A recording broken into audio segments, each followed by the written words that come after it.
Hey guys, welcome back.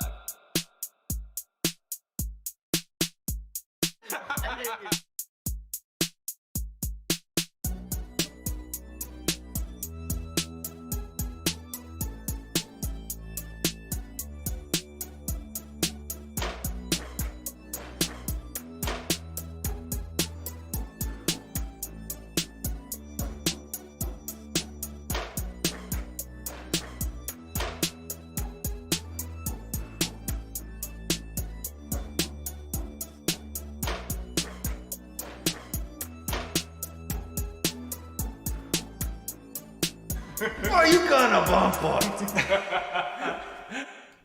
Hey, welcome back. How's it going, folks? And by folks, I mean nobody, because it's just us here. Just like last week, we're going to pay a little bit more attention to the chat, because we did get 2 chatters, and I felt terrible because we didn't say hello. We never said hello. Well, we did at the end, but they were gone by then. Anyway, welcome back to episode 2. We do have a couple of cool dudes waiting in the wings. We've got Moonwalker, and we've got Thorners, who we've just been speaking to.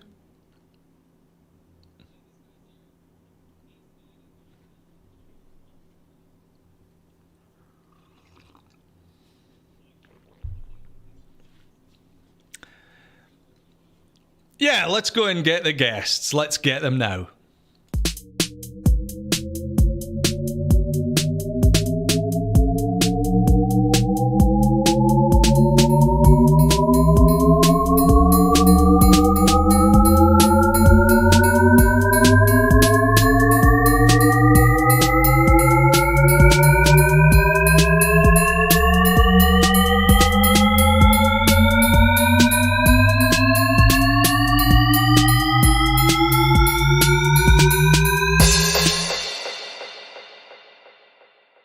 That's an actual power stance that actually, if you sit like this, it shows confidence.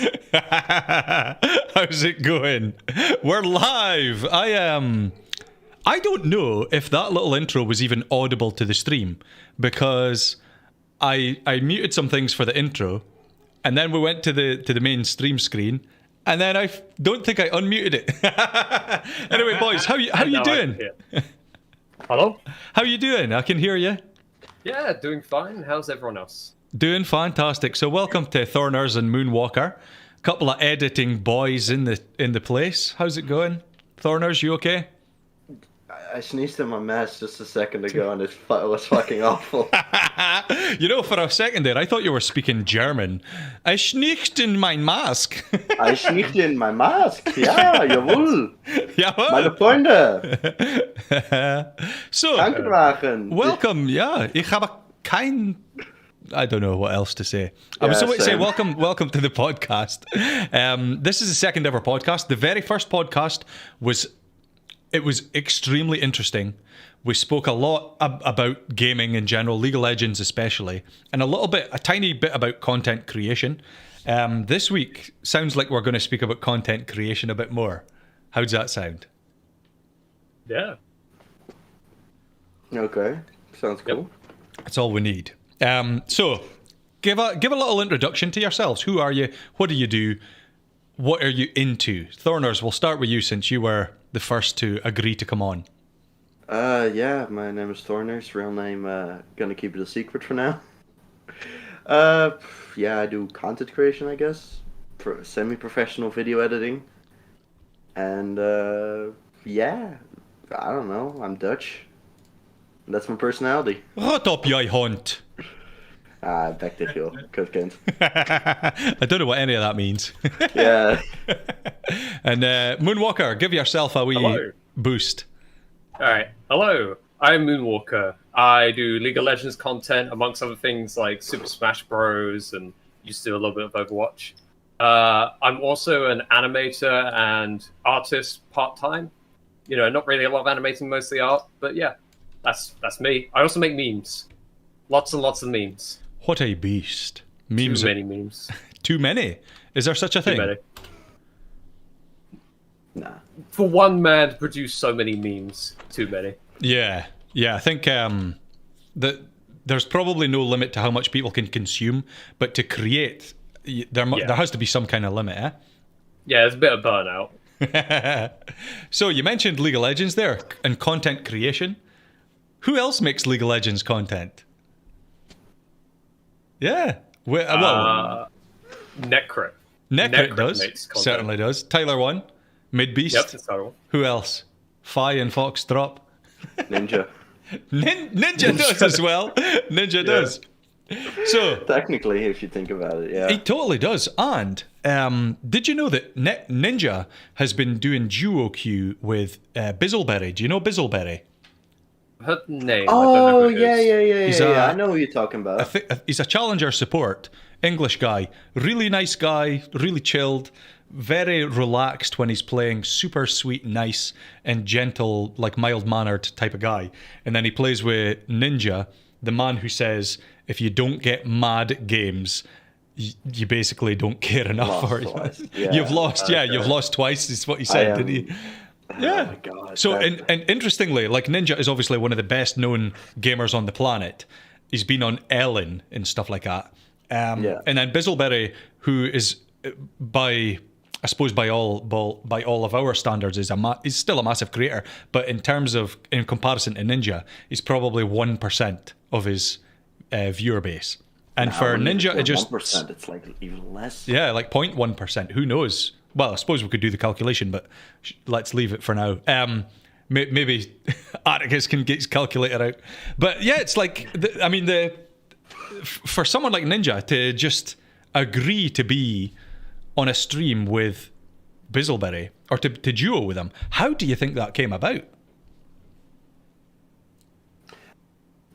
I think I don't know. It sounds like really weird. But it's, you know what's even weirder? It's weird that it sounds weird, you know what I mean? Mm-hmm.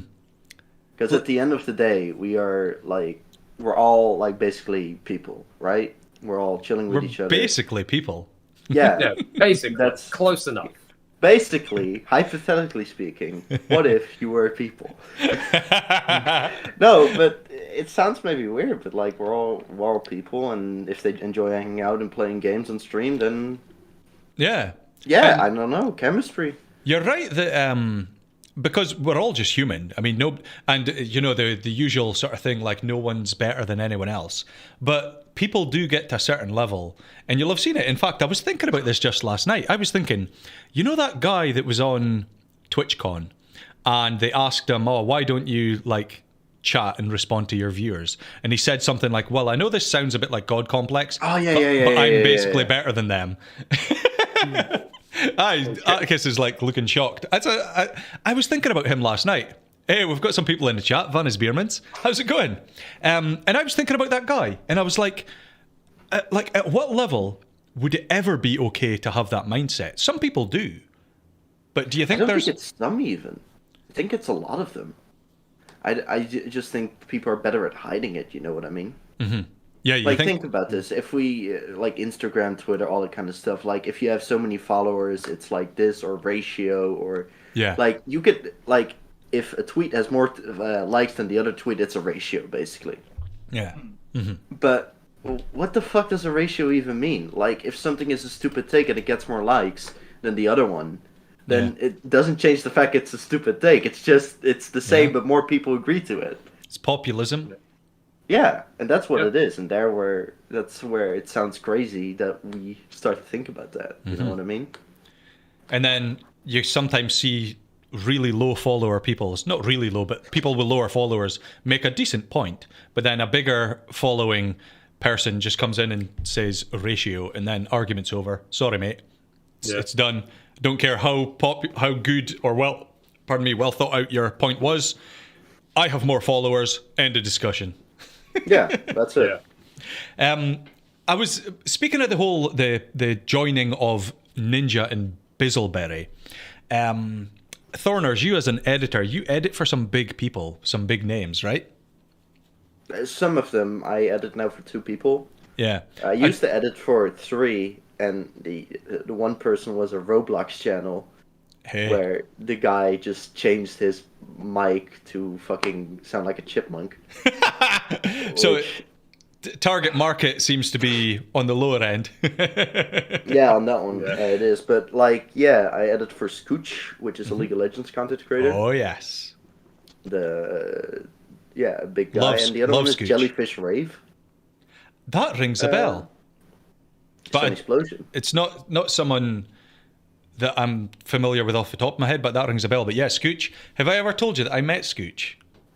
Yes. I think you. I've seen the picture. Sure. No, there wasn't a picture. No. No, isn't it the one where you went to an event and you did like a photo? There was like Paris. a boat of some sort. Or I think it was a different one. Scooch wasn't at that. You're maybe thinking of the League of Legends content, right? Games Creator Lab. So, I can't remember. Remember what it was called. It was World Finals, right? It was World Finals 2019. Yeah. In Paris. Ah, yes. I'm just reading chat. Kyo has said Jellyfish Rave plays with Sun Explosion. Now, I do know Sun Explosion. That's probably where I recognise the name. Haha. So the reason I was asking, actually, Thorners, is the big content creator pairing up with a smaller content creator. Now, obviously, it's different for creator and editor because you could have a zero following and be an amazing editor and get the job. How did you go about getting that job? Or any of the jobs that you've had or have? Connections. Are you going to tell everyone it was me that set it up?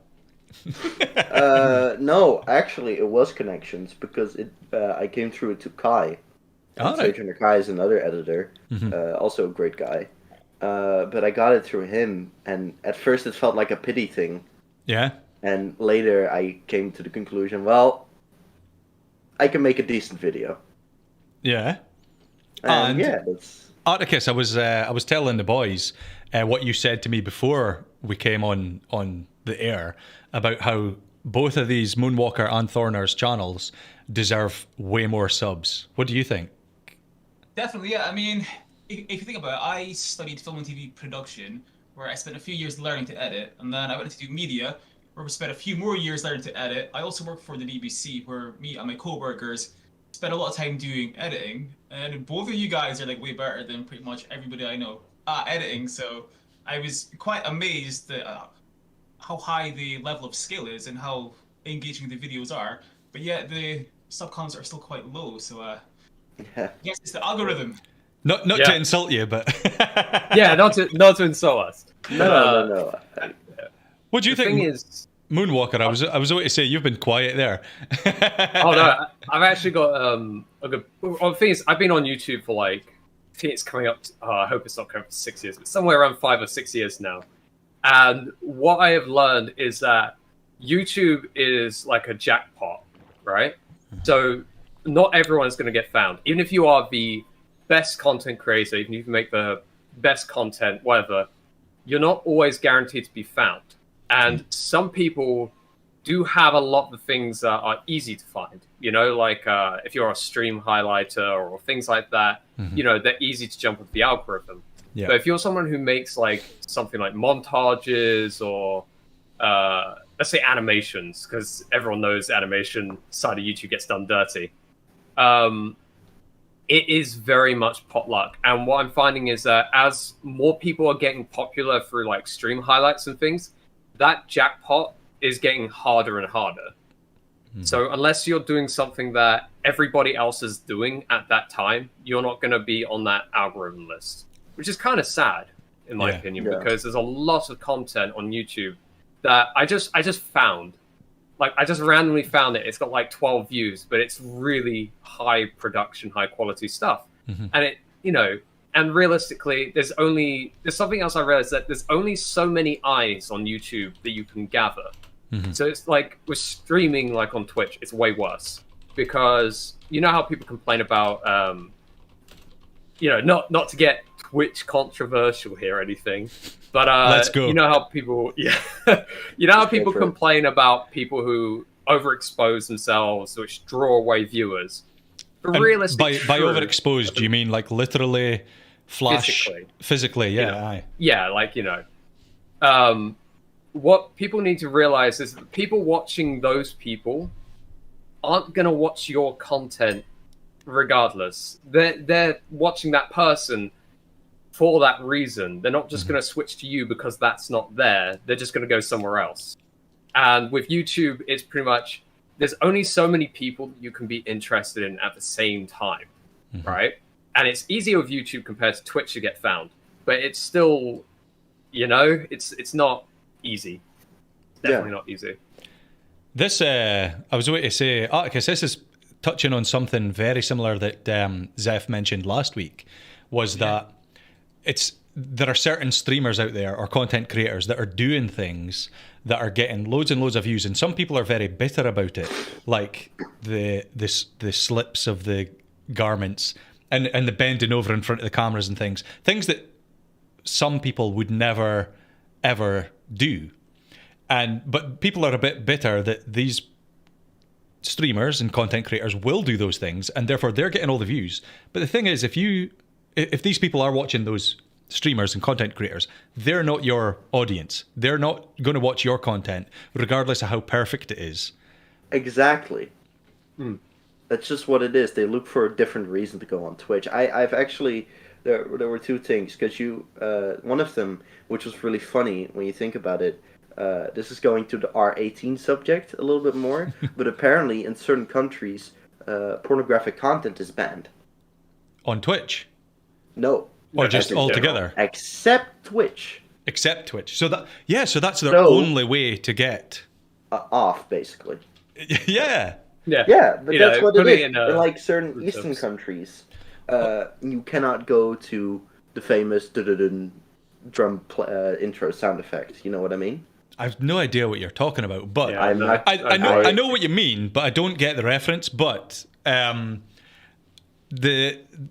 raises a good question, and it's not only certain countries that have firewalled effectively certain content, but even parental what do you call them?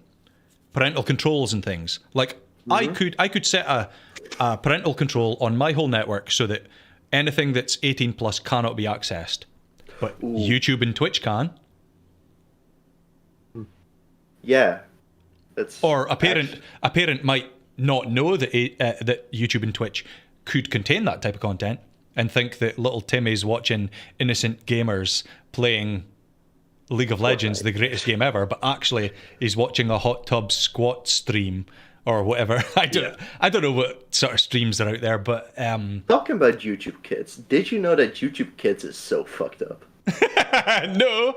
It's so fucked up. Is it? And you want to know how many views they get? I saw a video got 10 million in one day. Really? Wow. Yes, 10 million in one day. So what you're saying is we're wasting our time here. It was Freddy Fazbear Minecraft versus Slenderman. Yeah. So you just have to hit all the... It was something you were saying about like catching the algorithm. It's like waves. There are certain things that just elevate the number of views you get. Yeah. Right now it's movie reviews, I believe. Like the amount of channels that just get so many views. But when you think about it, you need to actually be a really amazing person to go on YouTube and be successful. Oh, I thought if you just ended it before the words "be successful," I was going to say, you're right. Yeah, no, but you need to know the analytics. Mm-hmm. You need to be an editor. You need to have a good personality, or good energy is a different way to describe it. You need to be a good editor. Mm-hmm. Or I think I said that already. Yeah. And but you need to make good thumbnails, so you need to be a good visual designer. Mm-hmm. Like, those are 4 different jobs you need to do alone as one person. No, that's insane. Here's a question, and I know I'm hogging a lot of the chat here. I've got my brain's just overflowing with thoughts, but feel free to interrupt and I'll shut up. But you mentioned all the things that you need to do to be a good YouTuber. Yeah. Or a successful one or whatever. There are people who can do all of those things in abundance and they never get found out. Never. Like Moonwalker, you were saying, something with 12 views and the production value was so high. And yet, have you ever heard of Grade A Under A? Yes. Yeah. Now, I would say his content was very low production value, low quality. I wouldn't say his personality is that great. I'd say he's got a bit of an abrasive personality. Or people like who was the other guy? the guy with no chin. What was his name? The iDubbbz. Leafy. That's it. They don't have that top tier production, personality, or not the full package. So there's obviously something intangible. Do you think it's possible to become successful without luck? Do you think luck is involved? Or like you said, it was like YouTube's like a jackpot. It's almost like a lottery almost. Do you? I've actually got a quote from Stan Lee, which I find it as my inspiration, but it might work here. Essentially, he said, "Don't make things for other people. Make things for yourself, and like-minded people will find your content." Mm-hmm. Right? Yeah. So what I find with people like Grade A Under A or Leafy is that they generally do this thing where like they pick on something in a way. Like they find something and they have like a very negative outlook on it, right? Mm-hmm. And a lot of other people might also have a negative outlook or look for someone who's willing to say it on camera, for the laughs and all of that. Yeah. And by having people like that, it just draws in like droves of people who are also feeling that way. So in their case, it's a little bit of algorithm still, right? But it's more like, there's a big gap of people who are looking for that kind of content, and they fill those gaps. Yeah. You know what I mean? Yeah, it's almost like rather than catching the YouTube algorithm, they've tapped into the human nature. Exactly. Which is the most important thing. I think luck is like, it just depends how you see it. So if, for example, you're walking down the street and you're walking under some trees and a bird shits on you, you would say you're extremely unlucky, right? Yeah. But when you think about it, you were the one who walked under the trees where the birds are. Yeah. So I think when it comes to YouTube, it just depends which topic you pick. And like definitely the human nature, I think that's a good way to add on to it. I think if you pick the human nature with it, how people are nowadays, I think being social is very important because, it helps with YouTube because you can choose your topics. But definitely like, since that Corona has kind of this, like I said, the movie reviews, quote unquote, basically showing the whole movie and the plot, people couldn't go to the theaters for a really long time. And now with YouTube, you can see basically the movies again on YouTube for free, no money. Yep. I mean, would you consider that luck, or would you consider that a little bit of more planning? Or even not even planning, but like, you're not walking under the trees to get shit on. Yeah. Yeah, just like playing to the best chances almost. Give me 2 seconds, I need to do something. There's a train going by, I think. I don't know, it sounded like that. Oh, Atticus, I've just realised you're not making any noise. I saw you speaking, but I couldn't hear you. Can you hear me now? There we go. Yeah. There's also the keywords thing as well. Like YouTube will basically kind of not promote certain videos if you use certain words. Do you remember that Nerd City video where he gave a huge list of words Yep. you couldn't use, or YouTube could not promote your videos ever? Mm-hmm. One of those words was actually Scottish. Yep. As a Scottish person, I had Scottish in every single one of my videos, and I thought, my God, I've been making videos for like, 4 years. Scottish in the description of every word, every video. Yep. And now they're telling me that means we won't show your video to anybody. Yeah. Does that mean you have to tag your videos British? Lick the boot. English was safe, Welsh was safe. It's just Scottish. You can't be Scottish on YouTube. Yeah. It's really weird. That brings me back to something that Ross Boomsocks was asking. Moonwalker, you might have seen it actually. It was in the PP. Hey, welcome back, Thorners. It was in the editing Discord that we're all part of. He was asking, boys, I have got this video. I've cut out audio. I've cut out clips. I've done X, Y, and Z. Sometimes it's monetized when I've cut certain things out. Most of the time it's not monetized at all. It was never public. He was uploading it privately, waiting for YouTube to make its decision. And it was mostly demonetized. And he couldn't figure it out. And it turned out to be the title. It had the word Shrek in it. Because he's got an accent that people say sounds like Shrek. And Shrek was demonetized because of certain types of content out there where Shrek is not safe for kids. Yeah. So that's kind of the idea of certain content just will never succeed. Like if you're doing, I don't know, Shrek toy reviews, even though it's clearly good for kids, you'll never get pushed because it's Shrek. Yeah. Yeah. And that's why it's like, yeah, it's difficult. It's just what it is. It's almost like a preemptive strike, isn't it? Like, instead of doing it by case review, they rely on certain keywords and tags and know, oh, all right, so Shrek gets memed a lot and they do all this gross things and stuff. So instead of having to sort through every video of Shrek, you just blanket all. Just a nuke, yeah. Yeah. I honestly wouldn't be surprised if the Scottish tag was nuked because of Shrek. Yeah, probably. You know, like, genuinely. Like, you know, you think about it, they'd have to tackle everything that's connected as well to that one tag. So things like Scottish or just anything to do with that would just get nuked. Yeah. I'm accidentally clicking on people's faces. I'm trying to fix the thing, and I've messed up the stream. It's fine. We're back to normal now. Yeah, and again, this is a problem overall. It's something we mentioned last week as well. It's something that's so common. Shrek is love, Shrek is life, apparently. It's starting to show its claws now, though. I did start to see it. Something that was mentioned last week, and it's something that people speak about this all the time, is where's the consistency, where's the fairness, how are certain things being blocked unfairly? Like there's a lot of false positives, but there's very few false negatives. Like there's hardly any people... Well, I was going to say that there's hardly any people getting away with things they shouldn't, but it's not true. There's far too many that are. But just last week, actually, Rezone, his stream got banned. Yeah. Did you see that on Twitter? Yeah. I saw that. That was so dumb because he said donger. Yeah, the word donger. Even though he's playing a character who says, raise your dongers.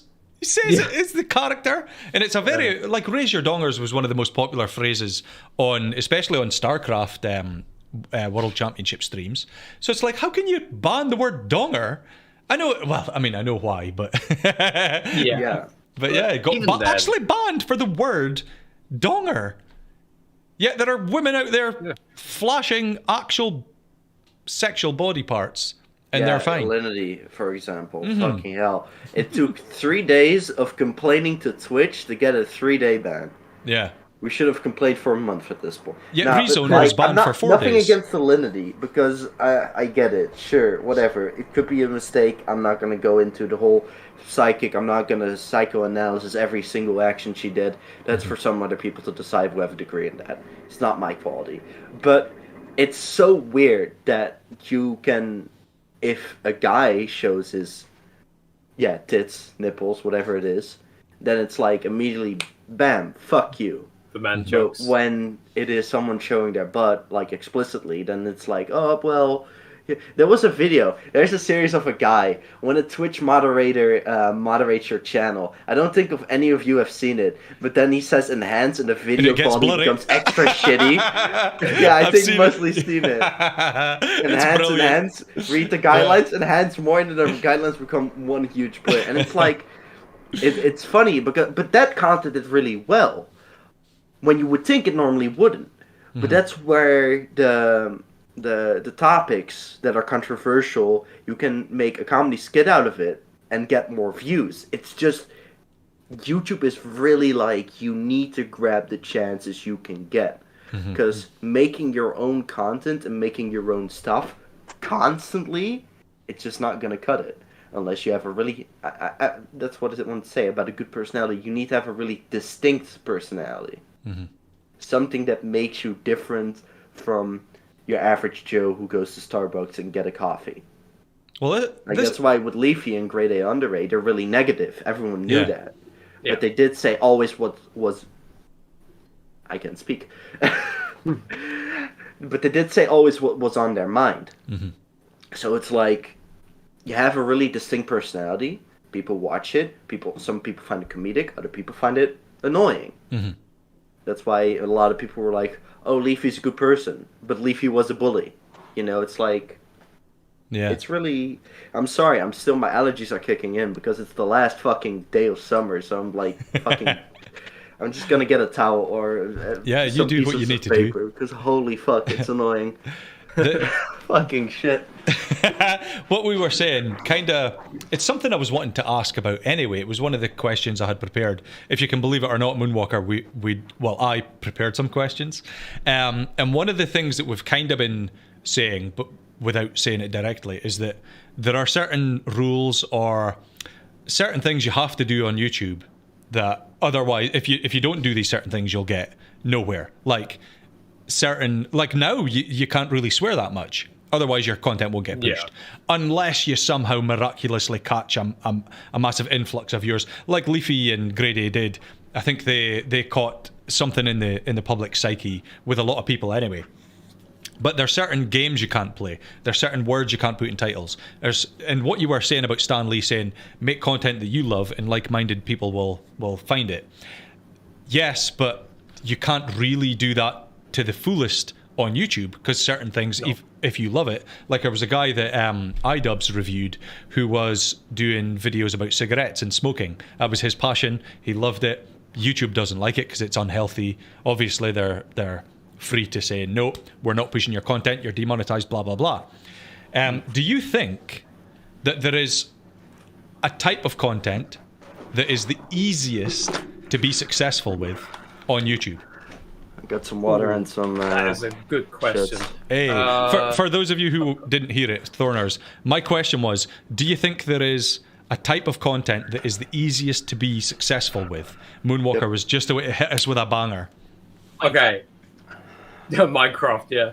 So, oh man, it's a difficult one because there's so many different spheres and like bubbles in YouTube, right? Because like when they do their, what's it called? Their end of the year YouTube thing. Rewind, is it? Rewind, that's it. Yeah, they have like creators you never hear of, and they've got like 10 million subscribers and things like that. Yeah, you never hear it. But what I find is the easiest thing to just get popular with is probably doing things like meme compilations or stream highlights, on like, so like, for example, VTuber highlights are very popular right now. Mm-hmm. My recommended is filled with them. I watch one person, entire recommended is that. But I find that what seems to be an issue with those is that a lot of them never ask the actual streamers. So yeah, you get a lot of thieving. Like, I make memes, things like that. And I always put like a watermark and I say, hey, don't, re-upload this. If you do add it to a compilation, please tag me. Mm-hmm. Never do it. Yeah. Never once. I even had one person who was essentially ghosting me when I was asking him to take down one of my videos. He got like 59,000 views or something on one of my videos. And I'm like, man, where are those on my video? Yeah, and did you get 59,000 views? Oh, yeah. Well, my video has like 250 something thousand views. But it'd be better if it was 350,000. Exactly, yeah. Yeah. Because that same video, I think, ended up having like 1 million on some weird Russian website. Really? I don't know what it was. Yeah, because I don't know why, but it feels like anything that's related to JoJo's it is instantly stolen and uploaded on every website. Mm-hmm. It's unfortunate, but it happens. So like memes, re-uploads. What do you think, Thorners? What's the easiest content to be successful with? You want to hear the easiest and the legal one? That is 100% not going to get you demonetized in any single way? Yes. It cannot even be copyrighted, this content. Go for it. It's reaction. You cannot copyright reaction videos because it falls under the fair use law of copyrights. Mm-hmm. Doesn't commentating stop trying though. Yeah, but it doesn't work, which is the problem. But reaction, the only thing you have to do is see a video that's popular right now, like Moon said, maybe one of his videos or his memes, and react to it, do a bit hyperactive. You don't even need to edit it. Mm-hmm. You don't even need to edit it. Yeah. That's how insanely easy it is. Just watch a video and record it. You don't need to edit it. Use the same... You don't even need to create tag words. Just pick the one from the video you watched. Mm-hmm. And put your own names in there. And reaction. And you're done. and it's You have nothing. Why? Because people... Remember when you went to that friend's house to watch him play video games? Mm-hmm. And you loved every second of it while you weren't doing anything? And you saw his reaction? Aye. It's the human psyche, is it? I was about to say, my recommendations are filled with people reacting, right? And it's stream highlights. This is I could honestly get so worked up about this. Stream highlights of channels that are massive, millions upon millions of viewers. You see their sub count and it's like, oh, I'm aiming for 50,000 subs. I'm like, mate, how's that a target? But their highlights are just the streamers watching content, and they're doing nothing. They're not reacting. They're just watching it. So it'd be like they're making all this money by watching other stuff. Like, how is that legal? How is it legal? The easiest way to grow your channel on YouTube is be female, underwear and swimsuit try-on hauls. Really? Everybody does it, blows up constantly. Yeah, there's actually somebody from Aberdeen that does it actually, and her channel is huge, massive. Yeah, but then there must be other content that's super easy. Like, I know that like controversial topics are easy to get views because they're controversial. So you get people for and against it, and you get people that aren't really for or against. So you get everyone involved. So that's content that's easy to get views. What do you think is the hardest? I close my door and think about that for a second. Hardest to get views. I was going to say animation, but animation has a different problem. It's not views. Is it turnover? Like the amount of videos you can make? Yeah, that's usually what the issue is, because you just can't make money off of being an animator on YouTube. It's impossible, because you make a video, you get 1 million views, you get paid a few pounds for it. It's like, yeah, even if you got paid quite handsomely for that, like 1 million views, based on my analytics, that would be like £1,500, which, depending how long you worked on it. Yeah, or even how long the video is.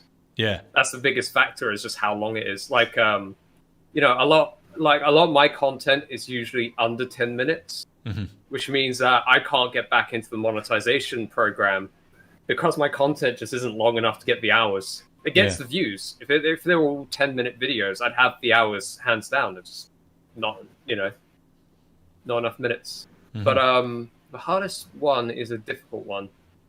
I don't think there is a hardest one, oddly enough, because at the end of the day, when you sort of like perfect your craft, it's sort of like, I don't know, it feels like, okay, so if you're an animator, people want to see animations, they go see animations, right?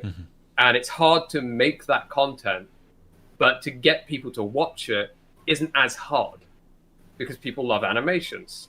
But to get someone to watch, say, a vlog is different because some people just aren't interested in vlogs. Like, I'll watch like offline TV, right? And they'll do their vlogs, but I watch them because I know the people are funny.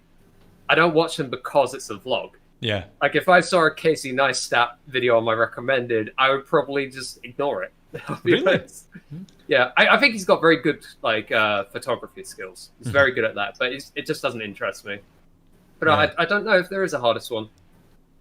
What do you think, Thorners? I was going to say animators.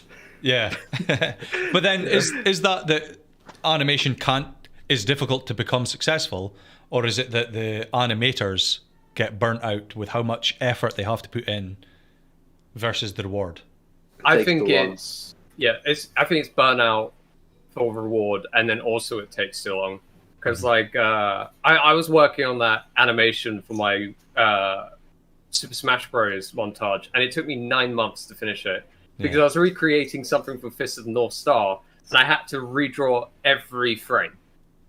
Yeah, and that's difficult. Like, I wasn't using so some animation isn't all drawn out like on each individual frame. There's like bone rigging and things like that, which makes it a lot easier. But yeah, 9 months, it's just like so much work, and it burns you out so hard. And then I see people who can animate like a Twitter video in like have you ever heard of Teleport? No. I don't know if I'm saying the name right, but what they did is that they animated a video on Twitter every day for a year. Yeah. And I can't... Not only can I not imagine the speed or the effort, like, imagine the burnout they must have felt after that 1 year. Yeah. Like, geez, The exhaustion. Yeah. Like, we have to keep in mind, it was like 6-second videos. All right. Yeah, but even then, like, some of them could even be up to like a minute or 20. But things like the quality of animation was what was surprising, even out of like a 6 second video. Yeah. Like, it was, yeah. I was just surprised by that, to be honest. And if you were to take a month's worth, that would be 30 times 6 seconds. That's a 3-minute animation per month. Yeah. And that's a lot of effort for 3 minutes of animation in a month. I don't know. It seems like very high effort, very little reward. And in fact, there are two people that I follow, both on YouTube and Twitter and stuff. Kiandi Mundi, he's very successful. And Chibin, who, I don't know if I say his name. I always change how I say his name. But Kiandi Mundi does 2D animations, which I would imagine are a bit easier to do, but it still takes a lot of effort. Whereas Chibin does 3D animations, which are much more involved. There's a lot of trouble getting the models in the first place. Whereas Kiandi Mundi just sketches what he thinks the thing should look like. He's got the parts, animates them, jobs are good in, but he's very good and he's practiced a lot. And I think where most of his success is in that he streams the editing process. Yeah. Yeah, I think with Kiandi Mundi, it's a little bit of personality as well. Oh yes. You know, because like I feel like, okay, so I have my, I don't know if I should say this actually, but if you're questioning it, you probably shouldn't. Probably shouldn't. Okay, then I'll leave it on this, right? I think the problem with Kiandi Mundi is the fact that his content has become too formulaic. So it's stayed the same thing since he started, and there's been no real progression. So he's sort of like, I think I don't remember how many subscribers he has anymore. But it feels like if he had just sort of expanded out just a little more, he might have evolved better with the League community. Because I feel like he's like one of the ones of like the original content creators of the League, isn't he? Like, you know, you get Donkey, Magic Copies Fly, he's OG.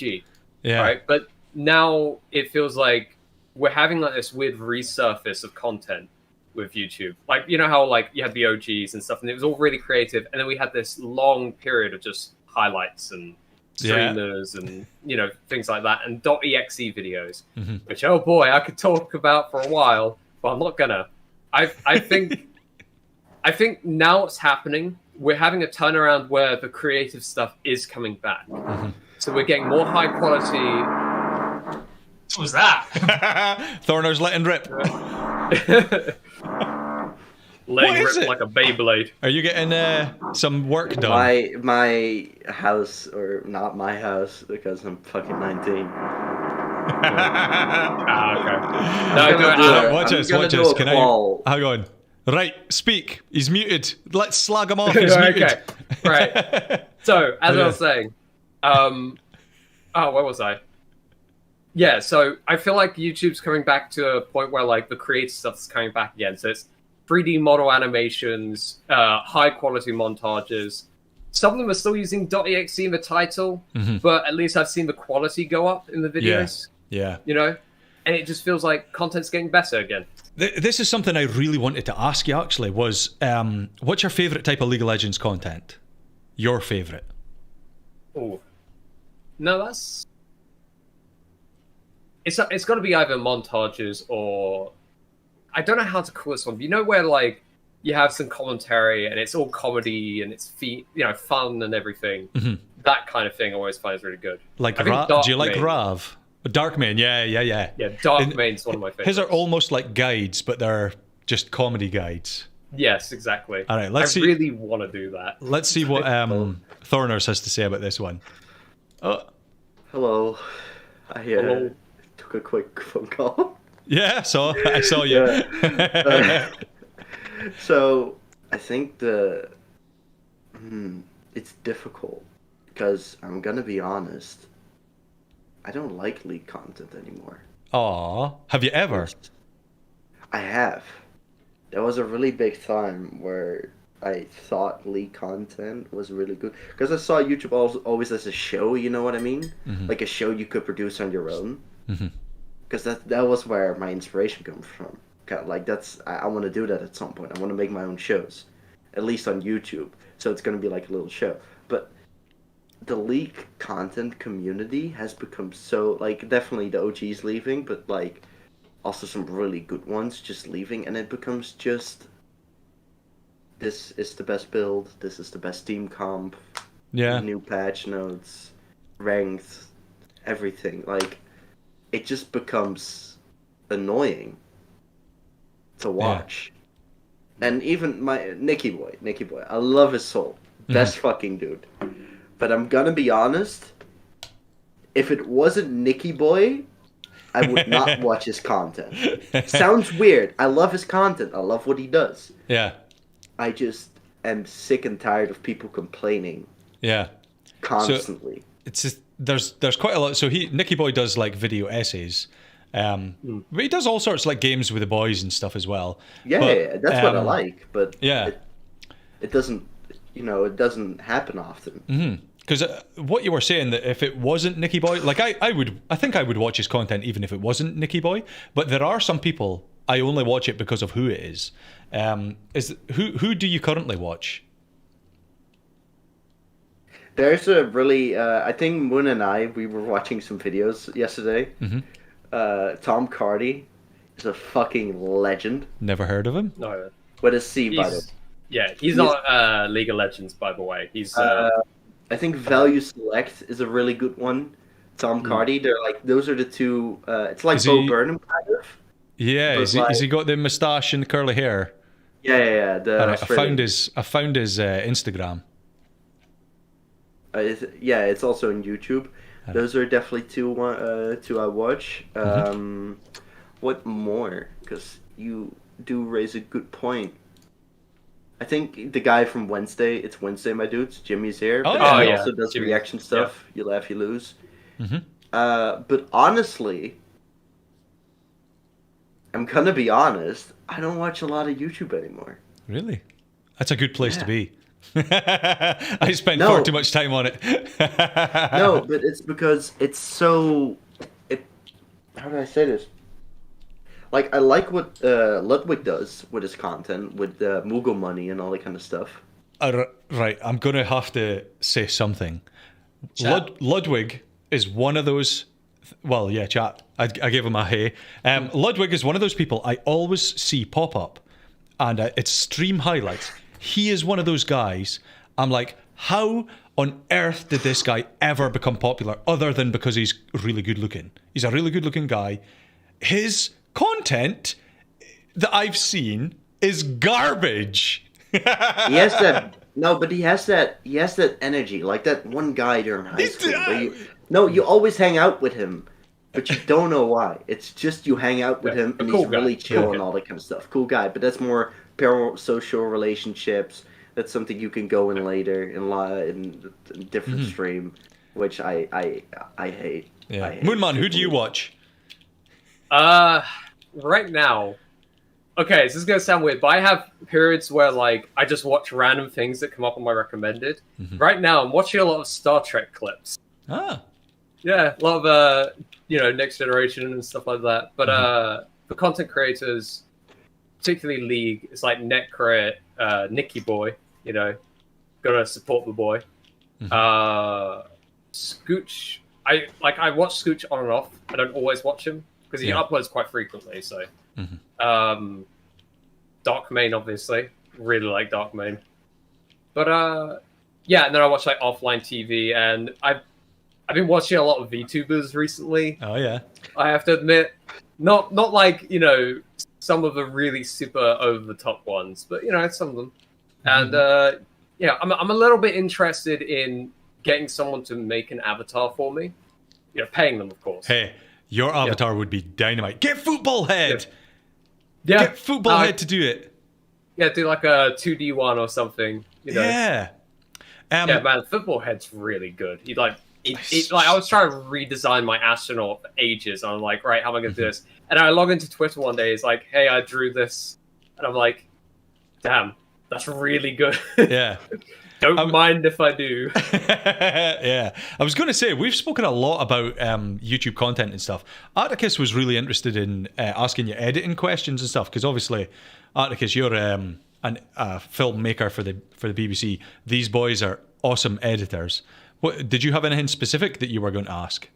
Yeah, so basically, when I was a student, I was trained in Avid Media Composer because that was apparently it's meant to be industry standard for the film industry. But it turns out that the film industry, including like the BBC and the STV and all that, they've switched to Premiere Pro. So Yeah. Premiere Pro is now the industry standard, which is a nightmare because I never use it. But I guess one of the main things that I want to ask is obviously because you're very very good at editing is which softwares do you use? Why do you use them? Do you color grade in that software, or do you use a different one for grading and stuff as well? Here's where I really want to be sponsored by these guys, but Hit Film Express, Hit Film Pro, all of those, right? So they do everything that Adobe, well, almost everything that Adobe does, right? You don't have to keep paying them over and over. You just do a flat out payment, or you could use the free version that I was using for like 2 years. Now, I think that Adobe is a bit outdated now, in my opinion. You know, I've never used it, but from what I have seen, it crashes, it does all sorts, and, you know, it doesn't work all the time. You have to have Adobe After Effects to do your color grading and everything, and it sucks. So why not just go to Hit Film? Yeah.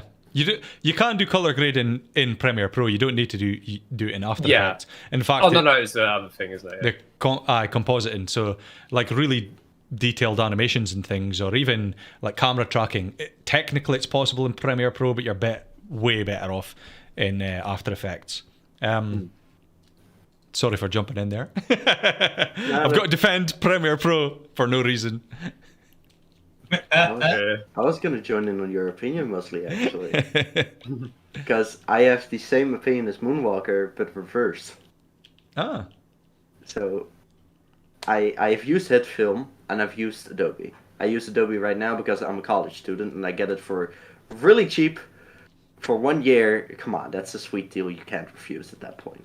But I use the Photoshop, I use Illustrator, InDesign, After Effects, Adobe Premiere Pro.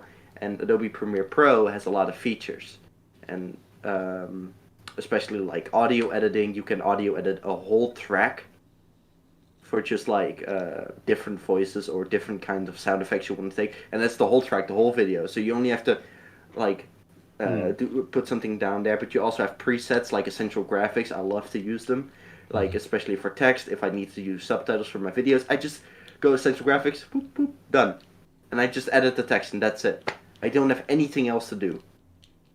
With the effects on it, everything, it's already done. It can be really quick to edit with Adobe, but working with it in the beginning, it's a pain. It's difficult. And if you want to learn editing, don't start there. Go to HitFilm, use that, learn the basics of editing, what you need to do, flow, tempo, visual, audio, sound effects, everything. Just go there first, and then slowly make your way towards, other stuff. Would you prefer to use? I think that's a better word to say it. Good. I've been editing for about 5 years. Mostly, how long have you been editing for? I don't actually know. Probably 5 or 6. I don't know. I'll have to look it up. You guys are quite young compared to me and Musley, obviously, because we're boomers, right? But how long have you guys been editing for? And what do you think that was it that made you guys grow so quickly as such skilled editors?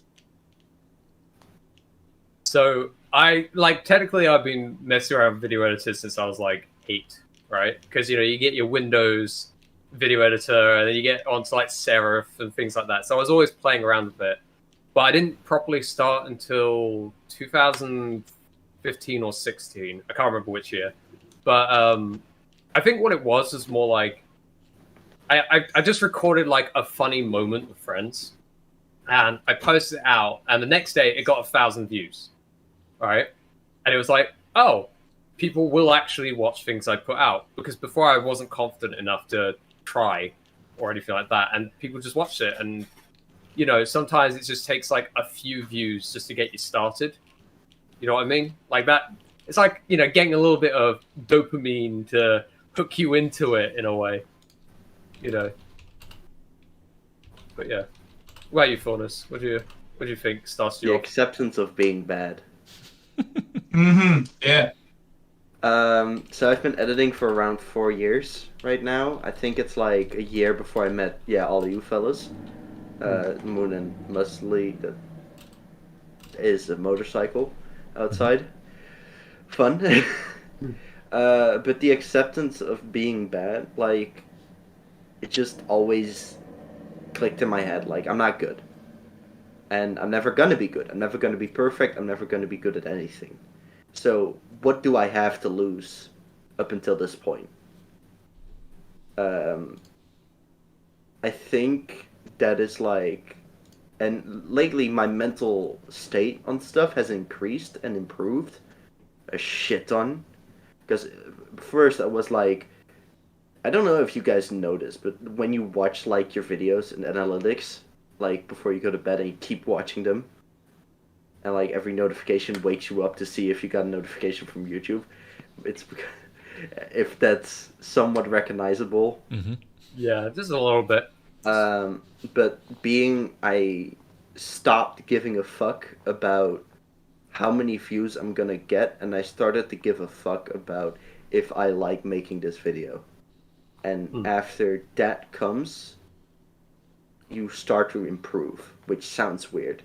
And this is not something I can explain, this is not something I can give, it's not a 3-step plan how to be successful, but it's something that eventually will click in your head. That's a really good answer, eh? Yeah. Nice one. And YouTube tutorials. Yeah, that's true. YouTube tutorials. What I was going to say next, actually, is there any specific YouTube channels that you guys have watched that give tutorials that you guys think have been amazing? No, I think the problem is I'm very much someone who just, if I need something that I need to learn at the time, I just search it up and find it.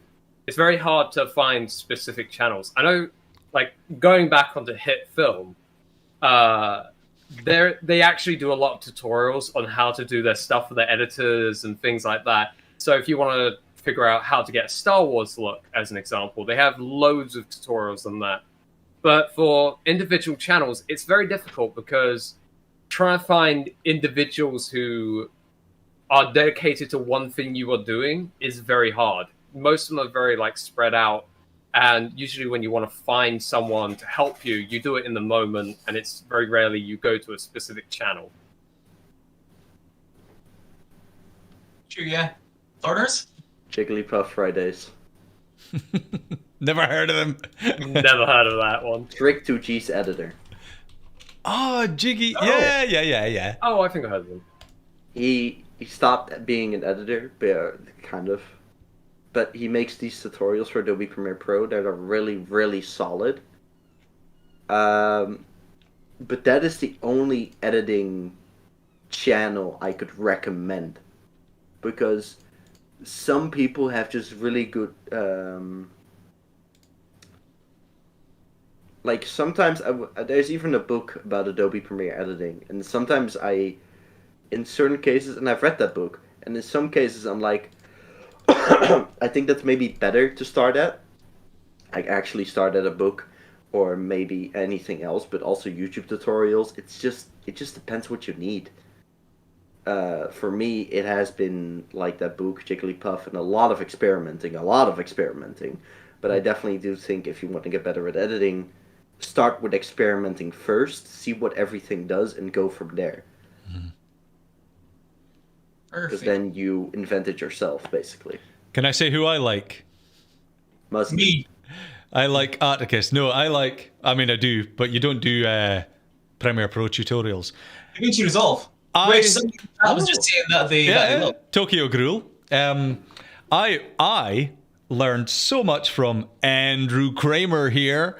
He does the best After Effects tutorials ever. I also, what's the guy's name? Peter McKinnon did a few. And there's a guy that, what's his name? This guy edits, I think his name. Not Ian Sands. He does a thing called, he does tutorials. His name's not Ian Sands. And he does brilliant tutorials. And he's really good at doing quick things that are quite in the vogue at the moment. So like how to recreate certain memes and things. Who else? There's a bunch of dudes. One person I really followed for Photoshop is Piximperfect. He's amazing. I love the guy, Piximperfect. His hair's beautiful as well. Absolutely perfect hair. Sorry, Atticus. Who else? I don't know. But Andrew Kramer is the best at After Effects that I've ever found. And his tutorials are amazing. There you go. Perfect. I think we were going to watch some of these guys' videos, yeah, weren't we? Yeah, where did we get any? Do we want to watch some? I do have one, like, already kind of prepared, but Nice. it's the one I edited lately, which has a funny story behind it at the very least. So this is Right. from the guy who I edited first. Where did you share it with me? Was it on...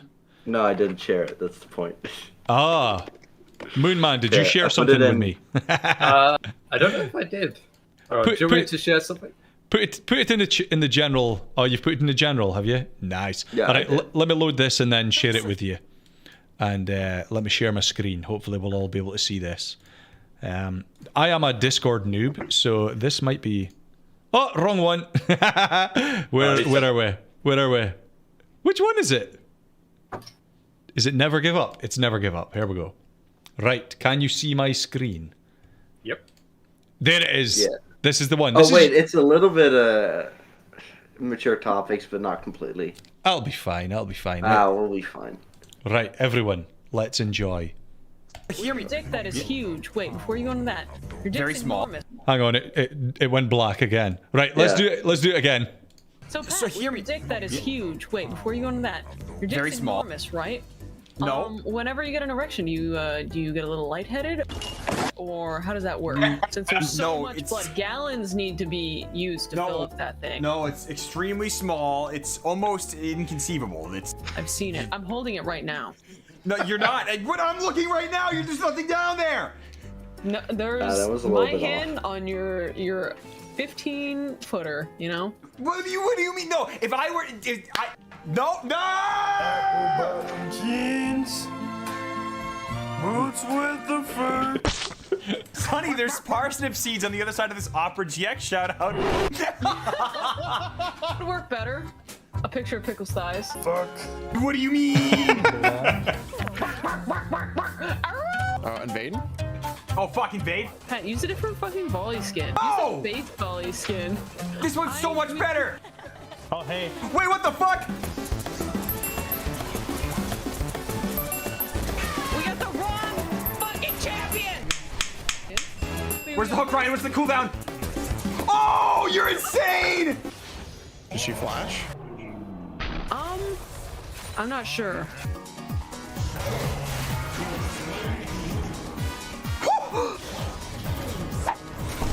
What? Okay, so am I doing my patented support Blitzcrank build? Oh, hell yeah. Support with heavy quote. Support. Oh, level 4 Trundle coming to kill me. Uh-oh. Oh, no. What do I do? Break them open.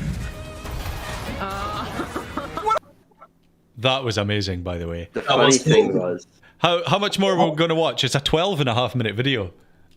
the funny thing about that video is two things. I think that video gained him like 450 subs. I'm not within surprised. Within a very short period. And this is the actual funny bit. I did that while I was in a different city with my laptop. That is incredibly Pog champion. While I was working a 6 to 4 job at that moment. So, what excuses do the rest of us have? I did that for a very long time. I used to work at McDonald's and I had my night shift. And then before I went into my night shift, I just edited. and then I was done with my night shift. I had all this energy still left, so I edited still, went to sleep, woke up, edited, and then went to McDonald's, and it was like, I think it was a solid month where I did that. Yeah. And I got so burned out. Yeah, that's the risk, because that's an endless cycle of work, edit. Yeah. And I was lucky if I had like 2 hours on the Sunday just for myself. Really? Whereas I'm the opposite in the sense that the 2 hours on the Sunday is my time to edit, and that's my time to myself. Yeah. So that I honestly thought that was amazing. Like the content on your own channel is brilliant as well. This is, I don't know if games with friends is what makes it so enjoyable, but the editing was fantastic. Like, there especially were some small things still. I saw, like, definitely when wait, I'm looking down there, like, the text didn't fucking transition well enough. Some parts were just a little bit off, and it just kind of, for me, it broke the flow, because the flow could have been a lot better. I noticed that there's some, like, empty parts, no changes. Like, the golden rule of editing is every 3 seconds do something. If it's a zoom, edit, sound effect, or whatever it is, every 3 seconds needs to fill something. That's for YouTube at the very least. And it didn't have that in that video, so I kind of fucked it up, but it was alright. If I could mention someone who kind of breaks that rule, but it works really well, Trick2G, well, you mentioned Jigglypuff. Trick2G quite often has a section where it's like 10 to 15 seconds where he's just farming. There's no special effects. It's just a very, very slow zoom, maybe a digital zoom on his champion farming quite therapeutically, a bit of classical music in the background. And it could go on, sometimes it goes on for about 30 seconds to a minute.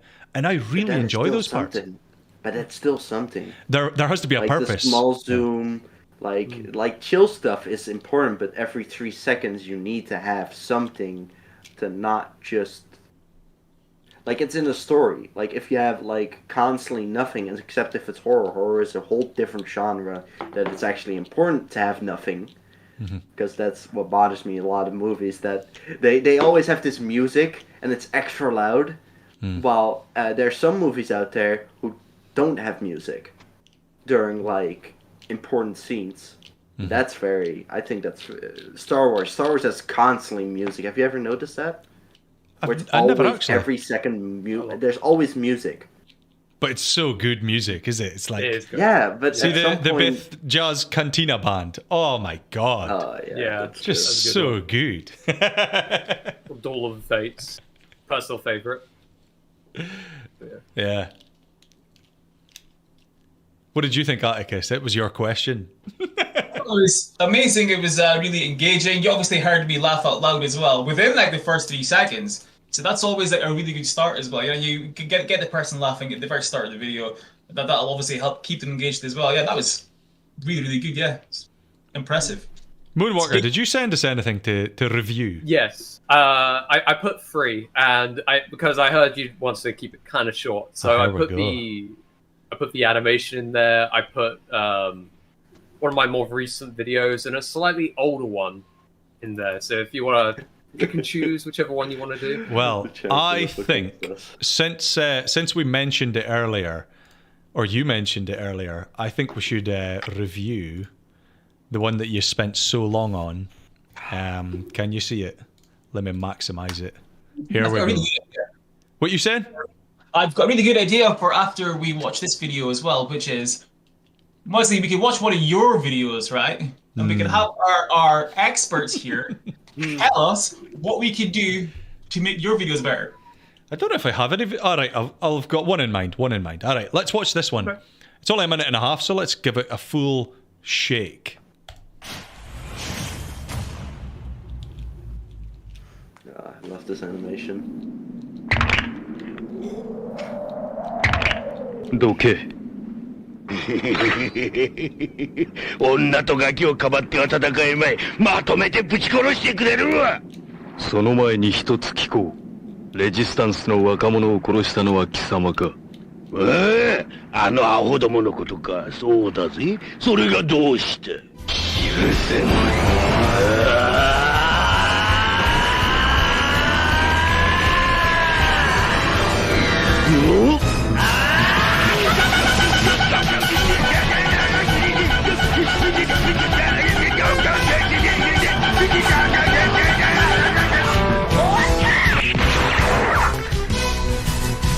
北斗百裂剣貴様の拳などかほどにも効かんわい。お前はもう死んでいる。何？おは匠でギゼブ。 That's it.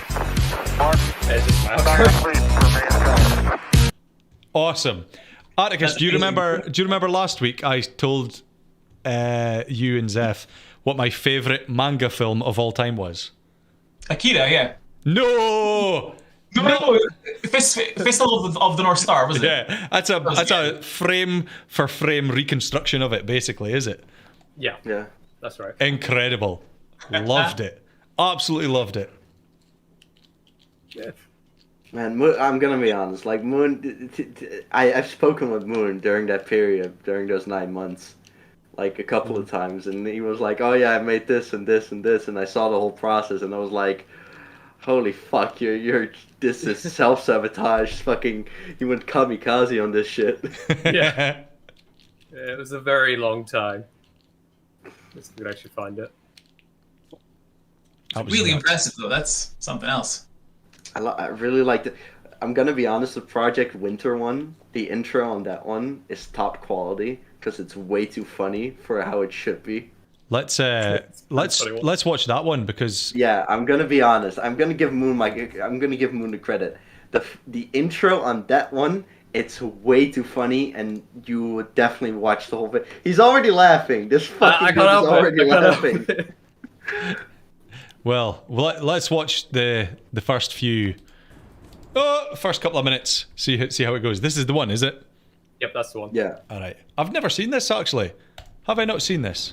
you should. There's a hot spring. It's called Sorrow Swamp, so let's just assume Look. that's... Listen, man. Listen. Be real with me. Like, are you the traitor? No, I'm actually a medic, so... Okay, cool. Because I'm the traitor.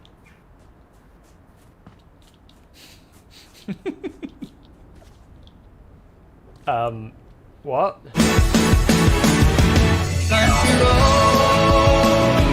Take me home to the place I belong. Don't hit the moose! Don't hit the moose! Just revive Jimmy! No! Where are you? I'm dead!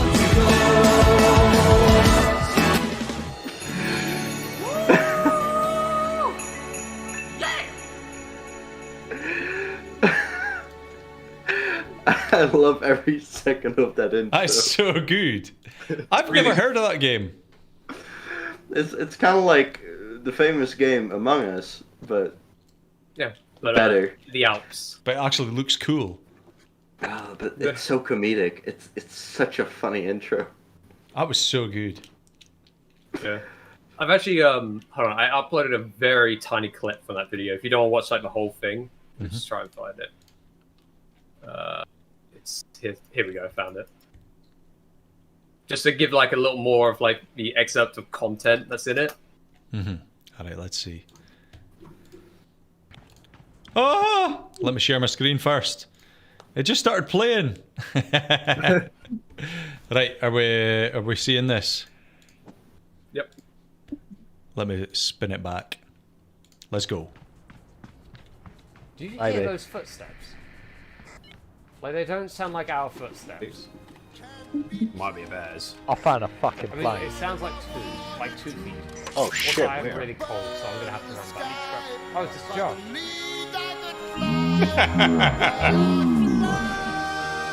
To infinity and beyond. Josh, no! Josh, no! No, Josh! I found it. It's a bear. It's a bear. Oh, it's a bear. it's up Liam north. and Josh! It's Liam and Josh! Where are you? I'm dead! That's cool. That's brilliant. And then the Toy Story music. That's brilliant. They just sort of they baited me into the bridge, and they like my brother just set like a landmine, and I just you could actually hear it go off in the distance. Where I'm like, "Do you hear those footsteps?" As it places. Brilliant. Yeah. Yeah, that's a little bit of what my content is like. Highly recommend it. I must admit, I don't watch any videos that aren't League of Legends, so I'd never seen those. I wish I'd watched them now, because that game looks ace. It is a fun game. I still think about the video to this day. Let's pull up one of yours then, Musley. Oh, God. Yeah, go on, let's have a little review. Do we really have to? I think since we've got the experts here, they can tell us, what they would do and everything. I think that'd be a really fun idea. All right, I think it's really flattening. You call me an expert. Let me see. Do I have any videos that I actually want to look at? If the answer is no, pick it. Well, well, here's one that I can't really take. Let me share it with you. I can't really take credit for it, I think. But let's do it anyway. What if I told you I hate League of Legends, but I love playing the game? I don't really hate League, I just hate the players. All the toxic haters and the naysayers. There are people who only want to spoil the fun, so they'll call you all the names under the sun, then down the mid lane they'll run. But I don't think I'll ever stop playing. Albert Einstein once said, insanity is doing the same thing and expecting a different result. So if I reciprocate the toxicity, who's really at fault? For the longest time I didn't think my actions would have an effect, that this community was the way it was, and it was something I just have to accept. So I sat back and watched in neglect. But what if, like Michael Jackson, we all changed our ways? Nobody would ever see it coming. You see, the moment someone downloads the launcher and chooses their summoner name, goes through all the motions to eventually get into a PvP game, then they turn on all chat just to see a bunch of children flame, they've been given a message that this is how it is. Little did we know with all our game knowledge and playtime that flaming our teammates was never fine. New players have to play with someone, and that someone could be you. So next time someone dies stupidly and you're about to question mark ping them, think back to your first match and wonder, how would you feel? Ask yourself, if I knew this was their first time, what would I do? Alright, is that enough? Yeah, that's fine. Oh, that one, actually, it was really good. A good choice of music as well. I like that. You know what? I highly recommend the YouTube audio library. You can find something for almost anyone there. I think it's really good. Sound effects as well. Brilliant. A lot of people just steal music that's popular. YouTube audio library is free and copyright free. Just do that. That's pretty useful. So, do you want my analytical opinion? Go for it. Exactly what I was thinking, yeah. Okay. So, I got two things I would have done different. All right. Number one is the speed of the clips, right? I would have done it all in slow-mo. Because the way it was looking, you saw the video clips, and it was kind of like the pacing of the music and the voice and the text coming onto the thing wasn't really matching the gameplay. So I would have slowed it down, and I would have also made sure that every shot was either a pan or a zoom. Because if you have any still shots in those kind of situations, it kind of stops the flow in a way. Because it kind of adds to that cinematic magic when there's a bit of move. Because you did do that on one of them, which I thought was really cool. It was almost every one of them had something, but it was it was deliberately almost nothing, but it was something. Yeah, there was only two that I saw where the clip had not moved at all, and it was just the gameplay. But I probably just slowed it down and added just a bit more panning, and that's about it. I thought it was pretty good. Thanks. Yeah. Because I didn't have anything to say. Definitely, the pans and zooms were really good. Or, that would have been really good to add on to it, but nothing I would say. But I would have done something different, and this isn't critique, this is something I would have done entirely different that would change how the video would play. Because Musley knows this. At certain points during the map, you have different kinds of objects. The candle, the trees, all that kind of stuff. What I would have done differently is I would have moved the camera, to make it a more cinematic shot, that the camera moves and that you see. But then during those moments when it goes behind, I don't know, a candle is getting in the way or whatever, I would have transitioned it, use a little darken effect, and so it transitions into the next shot with the same motion, so you can still have the flow keeping going, but at the same time you go it goes sentimental, different shot, different perspectives would add into the rhymes of the video, all that kind of stuff. But that was something, it would have taken a lot more time. It would have definitely something I would have liked to do if I would have made this. but it's not critique because, like, it's a different concept. I cannot say like you should have done this differently, Musley. I think your video is fucking amazing. I think if you go like beyond the point of that, I think I would have done that. Maybe different shades of like the map, like different, like have some dark blues. Yeah, maybe more some like stuff to actually like but change it, like black, blue, gray, maybe some deep purples. Well, let me show you another video that's not mine and see what you think of this one. Let me. I swear, if it's Professor Akali, I'm gonna shoot you. No. I'm gonna take your kneecaps. I swear to God. Let me show you this. What if I told you I love League of Legends, but I hate playing the game? Wait, I recognize this voice. One of the games I love most slowly turned into my bane and came so close to almost driving me insane. The game that could give me hours of enjoyment a day slowly faded to grey and on occasion made me question why I even played. But I never stopped. Albert Einstein once said, insanity is doing the same thing over and over again and expecting the results to change. Alright, I basically just ripped off a 7-year-old video, but I flipped it.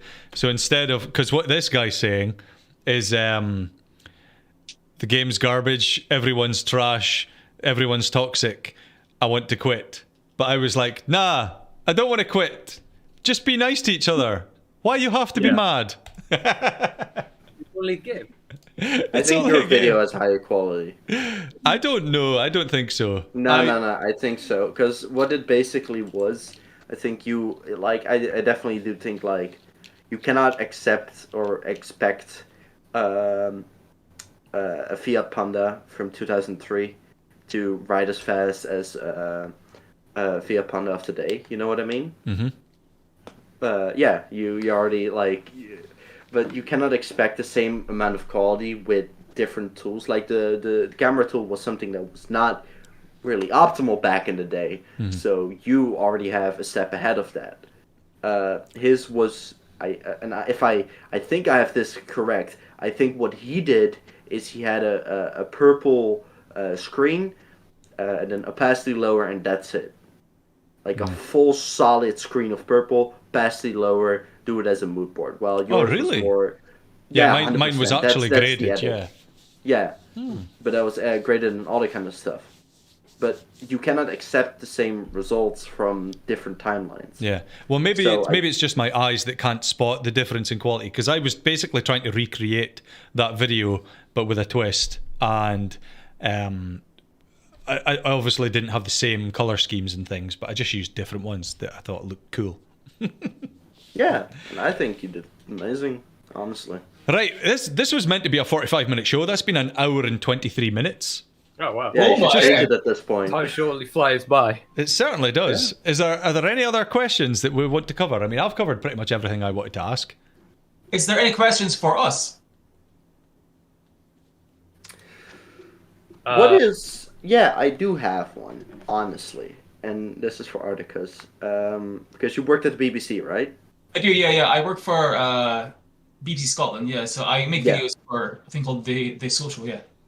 What is the work process behind the editing? Like, no, let's say they say you need to make a video. What is the work process from beginning to end? That's what I'm really curious about. So basically, I write a script, write a storyboard.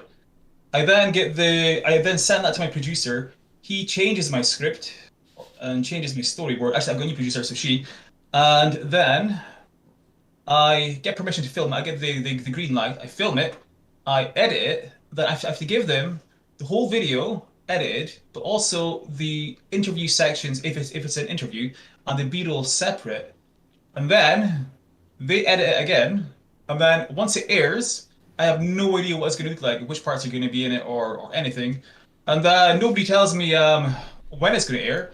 I just get tagged in things, and I'm like, oh, this video I made is here. So it's kind of like, you have to be good at editing and script writing and storyboarding and the kind of things you do in film and TV production, but there is always somebody above you that would be like, oh, I would prefer it this way and I prefer it that way and stuff. So I would edit it, for example, say I'm the presenter, I would put B-roll on my face if I make like a weird expression with my eyebrows or something. And then by the time that it airs, they've left me making these mad facial expressions, and I'm just like, oh Jesus. So it's kind of a bizarre thing where I do everything myself, and the reason is you have to kind of train to be able to like run and gun and edit on site and stuff for like fast turnarounds and stuff. And the reason being is, say they make you go work for BBC News, you know, you kind of need that skills where you can like edit quickly and stuff. But yeah, it's kind of like you do all the work, but then they do work even though it doesn't really need work to then completely change it. It's quite a strange one. That sounds weird because, like, from before you said it till the end, I thought it was more like a safety net. You know what I mean? So, for example, you edit it, but you don't have enough time, so you deliver it so they can do the final touches. But it sounds like you do a lot of work, and then they're like, "Nah, fuck you." Exactly. We're gonna fuck this all up. But yeah. But then it'll be similar to like a book or a newspaper, magazine. They've got editors. They've got the writers, and then they've got editors to make sure that it fits with the what do you call it? It's like narrative or partially that, but it's like the style, the house style or something. So there might be something that you do that isn't their style, and by style I mean like they might have certain fonts that must be used or certain words that you use in place of others. Like in certain newspapers, they'll stipulate that you spell color with a U, even though it's an American paper or something like that. I don't know. It's maybe something like that.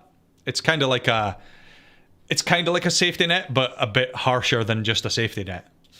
Yeah. It's just kind of to make it match other people's videos a bit as well, so they can put like playlists and stuff on the website as well. Because the videos they might go on say Facebook, Instagram, Twitter, iPlayer. They go on the BBC's website. The best ones go on BBC Scotland, which is a TV channel. And so they kind of have to keep them all a little bit similar. And we have loads of different editors doing different editing styles and stuff. And, you know, and they've all got different softwares and different vibes and stuff. They kind of have to make it all tie in a little bit better. Yeah. Yeah, for consistency. So I was sort of wondering, because I kind of like understand the process a bit, but what I'm wondering is how much creative pushback would you say you have? So if you decided you wanted this specific thing to be a certain way, how much pushback would you say you have against your producer on that? The producers are actually very friendly and quite nice and stuff. So I guess, I mean, I could push back a bit, but I tend not to. I think it's easier when you're on like a lower level like I am, and you want to work your way up to a producer. You kind of just go with the flow and not rock the boat too much to then kind of work your way up. So I haven't quite pushed back. Yeah, I was tempted to, because the last video that I made, because there was some mad facial expressions, and I thought, God, anything from like 300,000 people watch this to 50 million. And if it's 50 million and I'm making these mad facial expressions, I'm going to get roasted in the comments. Yeah. Nobody roasted me yet, so it's fine. My camera's just died. It's probably a good sign. Yeah. A sign from the heavens to stop it now. I don't know what happens. My camera overheats. Happens all the time. I get about an hour out of it, an hour and a half, and then it's just like, nah, mate, I'm out. I bought this. It's connected to my computer. Oh yeah. And I have it on school for my laptop, and people said to me, "Yeah, I use this for my computer because my computer gets too hot." And they said, "Yeah, why don't you buy an external cooler then?" And I said, "Well, I kind of fucking did." Yeah, that's it. Yeah, I might have to invest in a little camera cooler. That's a good idea. Well, boys, thank you so much for joining us. I had a blast. I've had found it very interesting. Fun. It was definitely fun. And if you stay in the chat, but after I end the stream, I'm just going to say thank you to everyone who's watching. We still have, miraculously, some viewers. And I would just like to thank you all for coming and watching. And even though it's been a bit janky at times, my camera dying and stuff, and me not knowing how to use Discord, thank you so much. We're going to be back again next week with another guest. I have no idea who it'll be next week, but all previous guests are always welcome for future episodes. So if you boys want to come back, just let us know. Yeah, we'll do. Yeah, and, if you get someone big like PewDiePie, I'll jump back right in, Yeah, well, if PewDiePie's watching, he might be. Yeah, you never know. The offer is open. Next week we have that League of Legends cosplayer, Evie Blue. Ooh, very nice. Wait. I don't know if I know that person. Well, you'll find out next week. So tune in. Right, my dudes, let's end it there. Thank you for coming. I'll see you next time. See ya. See ya. See you. Thanks.